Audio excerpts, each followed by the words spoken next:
ที่อย่ามาว่าปัญหาเกี่ยวกับผู้ชายเมื่อนี้ผู้ชายเขาจะมีปัญหาเกี่ยวกับเรื่องต่อมลูกหมากไงต่อมลูกหมากอักเสบอาการเบื้องต้นนั้นเป็นแนวใดก็คือเราไปท่ายเบาคือ1 2 3เทื่อหรือว่าเราไปท่ายเบาแล้วเอาเข้ามามันย่อยอย่างย่อยคือเก้า3มาก็คือเราปวดท่ายเบาหนักๆแล้วไปท่ายแล้วมันบ่ออกเราเคี่ยวไปปรึกษาหมอเลยว่าเรามีอาการเรื่องต่อมลูกหมากบ่ถ้าเราปล่อยไปโดนเนาะมันก็จะเฮ็ดให้ต่อมลูกหมากเราเคี่ยวใหญ่ขึ้นเนาะใหญ่แล้วมันจะไปบีบเอาท่อส่งเราและเวลาไปท่ายเบามันจะออกแต่ครึ่งนึงมันจะสะสมไว้เวลาไปนอนมันไหลมาเต็มอีกก็จะให้ลุกไปเหี่ยวอีกเนาะและส่วนที่มันสะสมไว้นี้มันจะก่อหินปูนแล้วมันจะลงที่พวกเหี่ยวเนาะแล้วมันจะลามขึ้นไขหลังเกาะขึ้นไขหลังพอเกาะขึ้นไขหลังปุ๊บมันก็จะในไขหลังสุดโทรมเนาะแล้วก็ถ้าเราลุกท่ายเบาไปทุกมือเนาะทุกมือไป1 โมง 2 โมงลูกท่ายเบาไปตลอดเนาะมันก็จะให้ตับอ่อนเพลียนำมีอาการตับอ่อนเพลียนำแต่มื่อนี้ท่านสายที่มีปัญหาเกี่ยวกับพวกนี้อยู่เนาะบ่ต้องตกใจแนะนำเลยเนาะแฮปปี้แมนมีลูกค้าหลายคนที่เพิ่นซื้อไปกินอยู่เพิ่นมีอาการเที่ยวท่ายเบาคืนนึง4-5 เทื่อหลังจากที่เพิ่นซื้อไปกินไปใส่แล้วมันเฮ็ดให้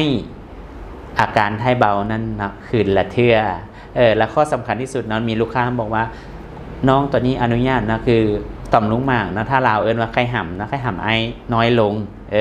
อาการให้เบาปกติแต่ข้อสำคัญที่สุดเนาะมันจะช่วยเรื่องสมรรถภาพทางเพศนะให้กลับคืนมาเพราะว่าคนเรามีอาการที่สูงอายุขึ้นไปแล้วมันก็เย็ดให้เส้นเลือดเรามันตีบนะเวลาเลือดมันแล่นไปนะว่าบางคนนี่ก็คือมีเรื่องนกเขาเนาะสลายอายุสูงอายุแล้วมันก็บ่อยากค่อยมาเพราะว่าเส้นฝอยมันเริ่มตีบไปเนาะหลังจากที่เรา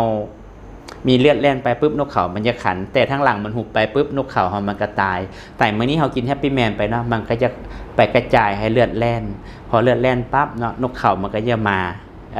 นกเขามันก็จะมาละแต่ข้อสำคัญที่สุดเนาะมันจะช่วยเกี่ยวกับพวกความดันเบาหวานเพราะว่าแฮปปี้แมนเนาะกินลงไปแล้วมันจะไปให้เลือดเราฟอกเลือดให้เลือดเราแล่นเนาะพอเลือดแล่นปั๊บเบาหวานก็บ่ขึ้นความดันก็บ่ขึ้นมันอยู่ภาวะปกติอันนี้ลูกค้าที่เพิ่นกินแล้วเพิ่นเบามาเนาะเพราะว่าไอขึ้นอยู่ประมาณ200ปลายหลังจากที่ได้มากินแฮปปี้แมนนี้แล้วเฮ็ดให้